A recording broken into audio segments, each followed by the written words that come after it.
कह रहे हैं कि आप भी चलिए, क्योंकि भाई मेरा भाई क्या करता था यहाँ पर वो टाइपिंग वगैरह का काम करता है, साइबर कैफे चलाता है।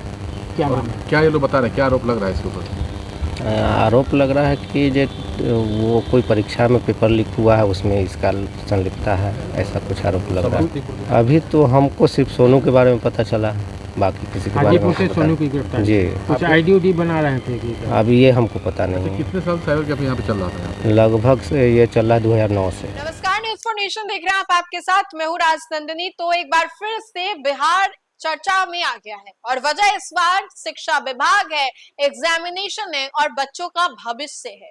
बिहार में लगातार परीक्षाएं हो रही हैं और या फिर यूं कह लूं कि देश में जो परीक्षाएं हो रही हैं बड़े स्तर पर, उसमें अगर कोई बड़ी गड़बड़ी हो जाती है तो उसके बाद जांच की जाती है तफ्तीश से।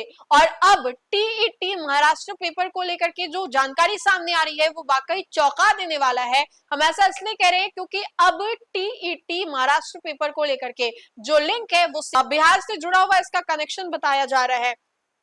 आइए इसके बारे में हम आपको विस्तार से जानकारी देते हैं कि महाराष्ट्र शिक्षक पात्रता परीक्षा टीईटी पेपर लीक कांड की जांच अब बिहार तक पहुंच गई है। करोड़ों के इस हाई प्रोफाइल परीक्षा घोटाले के तार वैशाली जिले से जुड़ने के बाद महाराष्ट्र एसटीएफ ने हाजीपुर में बड़ी कार्रवाई करते हुए कचहरी रोड स्थित एक साइबर कैफे पर घंटों छापेमारी की। इस कार्रवाई में साइबर कैफे संचालक समेत 3 संदिग्धों को हिरासत में ले लिया गया है। बरामद डिजिटल साक्ष्यों की गहन जांच की जा रही है, जबकि पूरे नेटवर्क का पर्दाफाश करने के लिए कई राज्यों में एक साथ कार्रवाई जारी है। जानकारी के मुताबिक 28 जून को प्रस्तावित महाराष्ट्र टीईटी परीक्षा से महज 24 घंटे पहले प्रश्न पत्र लीक हो गया था। इस संसदीय केस खुलासे के बाद महाराष्ट्र स्टेट एग्जामिनेशन काउंसिलिंग ने परीक्षा रद्द कर दी थी। इसके बाद महाराष्ट्र एसटीएफ ने जांच का दायरा बढ़ाते हुए बिहार के वैशाली जिले में दबिश दी।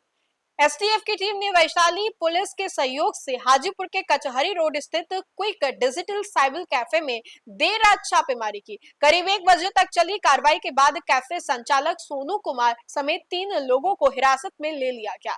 अधिकारियों ने मौके से कई कंप्यूटर, डिजिटल डिवाइस और अन्य इलेक्ट्रॉनिक साक्ष्यों को जब्त किया है, जिनकी फॉरेंसिक जांच कराई जाएगी। प्रारंभिक जांच में सामने यह आया कि वैशाली के सदैई निवासी सोनू कुमार वर्ष 2009 से हाजीपुर में साइबर कैफे संचालित कर रहा था। जांच एजेंसियों को उसके तार इस पेपर लीक कांड के कथित मास्टरमाइंड और समस्तीपुर निवासी विजेंद्र गुप्ता से जुड़े होने की आशंका है। वहीं नहीं, एसटीएफ अब सोनू के साथ उसके छोटे भाई विकास की भी तलाशी कर रही है, जो पटना में साइबर कैफे संचालित करता है और जांच एजेंसियों के रडार पर है। हालांकि महाराष्ट्र एसटीएफ ने आधिकारिक तौर पर ज्यादा जानकारी साझा नहीं किया है, लेकिन इतना जरूर कहा है कि टीईटी पेपर लीक मामले में पुलिस इनपुट के आधार पर यह छापेमारी की गई है और जांच लगातार आगे बढ़ रही है। सूत्रों के मुताबिक जब्त किए गए डिजिटल डेटा के पूरे सिंडिकेट के कई और अहम चेहरे बेनकाब हो सकते हैं। बता दें कि महाराष्ट्र टीईटी परीक्षा के लिए 4,28,000 से अधिक अभ्यर्थियों ने पंजीकरण कराया था। परीक्षा रद्द होने के बाद लाखों अभ्यर्थियों के भविष्य पर असर भी पड़ा है। इससे पहले महाराष्ट्र के भिवंडी में एक एसटीएफ ने कार्रवाई कर बिहार और हरियाणा के कई आरोपियों को गिरफ्तार किया था। अब वैशाली में हुए छापेमारी ने यह साफ संकेत दे दिया है कि पेपर लीक गिरोह का नेटवर्क कई राज्यों में फैला हुआ है और जांच एजेंसियां इस कड़ी को जोड़ने में लगातार जुटी हुई है। और जिस तरीके से जांच एजेंसी जांच कर रही है इस पूरे मामले को लेकर के, जल्द ही ये कहा जा रहा है कि बड़ा खुलासा हो सकता है। फिलहाल नेटवर्क बिहार से बताया जा रहा है, बिहार के वैशाली से जुड़ा हुआ बताया जा रहा है। इसको लेकर के आगे की क्या कुछ अपडेट्स होती है हम आप तक जरूर साझा करेंगे। लेकिन आपके भाई को गिरफ्तारी के बाद आपको क्या कह रहा है? हमको तो कुछ पता नहीं था। कल शाम में मेरे भाई सोनू के बारे में पता चला कि जो कल दोपहर से ही जो है गांव से निकला था हाजीपुर आने के लिए। प्रतिदिन घर से आता था हाजीपुर दुकान पे ड्यूटी करने के लिए। तो उसकी पत्नी फ़ोन की कि भैया देखिए अभी तक नहीं पहुँचे हैं, कॉल भी नहीं उठा रहे हैं। हम लोग को चिंता हुआ। चिंता होने के बाद जो है रात भर हम लोग सर्च करते रहे, कहीं हमको पता नहीं चला। आज शाम में पता चला कि दुकान पर भीड़ भाड़ है। हमको ऐसा शक भी था कि हो सकता है किसी का उधार पैसा लिया हुआ होगा, तो कहीं किसी से झंझट हो गया होगा, उसी कारण जो है कोई हो सकता है कि नैप भी कर लिया हो। उसी मतलब जानकारी लेने के ख्याल से हम अभी दुकान पे आए हैं।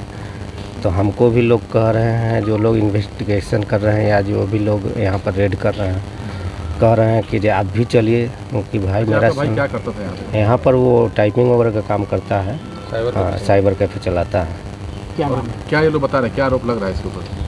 आरोप लग रहा है कि जो वो कोई परीक्षा में पेपर लीक हुआ है उसमें इसका संलिप्तता है, ऐसा कुछ आरोप लग रहा है। समस्तीपुर के विजेंद्र से क्या संपर्क है? अब हमको ये सब पता नहीं है, हम तो आपका हाजीपुर भाई रहते हैं। हमारा विकास हाँ भाई के लेकिन साथ और भी लोग हैं क्या? कौन लोग हमको कुछ पता नहीं है, हम तो दूसरा काम करते वो हैं। तो ठीक है, लेकिन अभी जानकारी में कितने लोग की गिरफ्तारी सामने आ रही है? अभी तो हमको सिर्फ सोनू के बारे में पता चला, बाकी किसी के बारे में हाजीपुर से हमको पता सोनू की नहीं। गिरफ्तारी। जी कुछ आईडी बना रहे थे कि क्या? अभी ये हमको पता नहीं है। कितने साल साइबर कैफे यहाँ पे चल रहा था यहाँ पे? लगभग से ये चल रहा है 2009 से। आपके छोटे भाई विकास को भी खोज रहा है STF, क्यों? खोज रहा है, अब किस लिए खोज रहा है मुझे पता आपसे नहीं। पूछा गया है जो कहाँ रहता है मुझे मालूम ही नहीं है, हम और इतना विकास जानते हैं क्या पटना। करते हैं? विकास क्या करते हैं? विकास जो है टाइपिंग वगैरह का काम करते हैं, डाटा ऑपरेटर का, कहाँ रहते हैं? पटना में। पटना में कहाँ? अब ये पता नहीं है मुझे। क्या नाम हुआ आपका? मेरा जितेंद्र कुमार नाम हुआ। कौन नहीं आप रिलेट कर रहे हैं, कहाँ से पुलिस? ये पुलिस बता रहे हैं कि मुंबई से आए हुए हैं हम लोग। हाँ स्पेशल टास्क फोर्स है जी। लेकिन फिलहाल इतना ही। खबरों का सिलसिला लगातार जारी रहेगा, आप देखते रहे न्यूज़ 4 नेशन। बहुत बहुत शुक्रिया।